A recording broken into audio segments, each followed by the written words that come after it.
Assalamualaikum warahmatullahi wabarakatuh. Yang terhormat Bapak Dr. Adang Kuswaya selaku pengampu mata kuliah SPPI.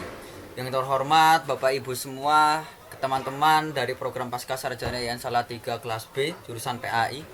Di sini saya akan mempresentasikan tentang aspek teologi pada peradaban Islam di zaman pertengahan, yaitu berkisar tahun 1250 hingga 1800 Masehi. Namun sebelumnya perkenalkanlah kami mengenal diri. Saya Hanif Al-Amin, NIM 120102032 dari program Pasca Sarjana IAIN Salatiga jurusan PAI. Baik, kita langsungkan saja. Saya informasikan Bapak Ibu semua bahwasannya peradaban Islam pada zaman pertengahan dimulai pada tahun 1250 hingga 1800 Masehi, yang di sini dibagi menjadi dua fase. Yang pertama, fase kemunduran, yaitu 1250 hingga 1500 Masehi, yang pada fase ini terjadi desentralisasi dan disintegrasi dalam umat Islam. Yang kedua, fase kemajuan, yaitu pada tahun 1500 hingga 1800 Masehi, yang dimulai pada masa kemajuan pada tahun 1500 hingga 1700, yang setelah itu terjadi kemunduran kembali pada tahun 1700 hingga 1800 Masehi dengan runtuhnya tiga kerajaan besar yang merupakan simbol kejayaan umat Islam, yaitu Kerajaan Utsmani di Turki, Kerajaan Safawi di Persia, dan Kerajaan Mughal di India. Lalu aspek teologinya pada zaman pertengahan. Di sini di masa pertengahan, yaitu hasil penyederhanaan dari perkembangan teologi pada masa disintegrasi di penghujung periode klasik, yang ditandai dengan disingkirkannya filsafat sebagai metode pemahaman agama. Sebagai catatan, metode filsafat ataupun teologi Mu'tazilah, yang salah satu penyebabnya yaitu kemunduran umat Islam pada masa ini adalah munculnya taklid, yaitu mengikuti pemikiran ulama zaman klasik sebagaimana adanya, yang berkembang subur di dalam masyarakat dan tidak ada kemajuan dalam pemikiran.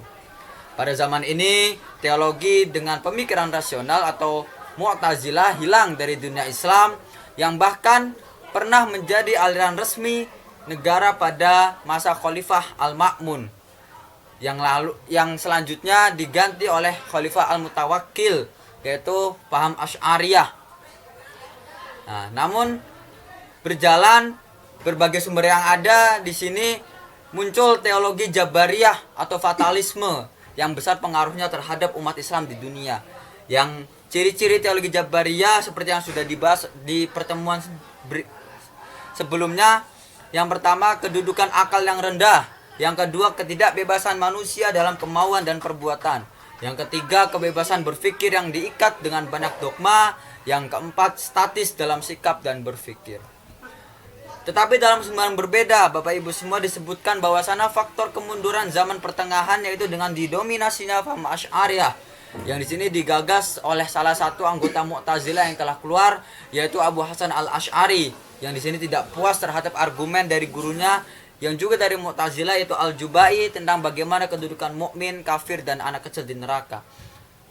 Tokoh lain selain Abu Hasan Asy'ari yaitu yang juga menentang, yaitu Abu Mansur Al-Maturidi, ya, dengan teologinya yaitu Al-Maturidiyah, yang selanjutnya sampai zaman saat ini mereka berdua yang menjadi pencetus dari teologi Ahlus Sunnah wal Jamaah. Dan pada periode pertengahan, Al-Asy'ariyah menempati posisi sentral dalam dunia Islam, yang mematikan paham-paham terutama dari faham Mu'tazilah yang dinilai oleh para mutakalimin sebagai ajaran yang bertentangan dengan wahyu, terutama dengan doktrin tentang Tuhan yang tidak mengetahui hal partikular, yang di sini dinilai sebagai perusak akidah. Selanjutnya, faktor-faktor yang mempengaruhi kemunduran aspek teologi Islam abad pertengahan, yaitu pertama, kemerdekaan berpikir dan beristihad yang searah dengan aliran Mu'tazilah dibelenggu.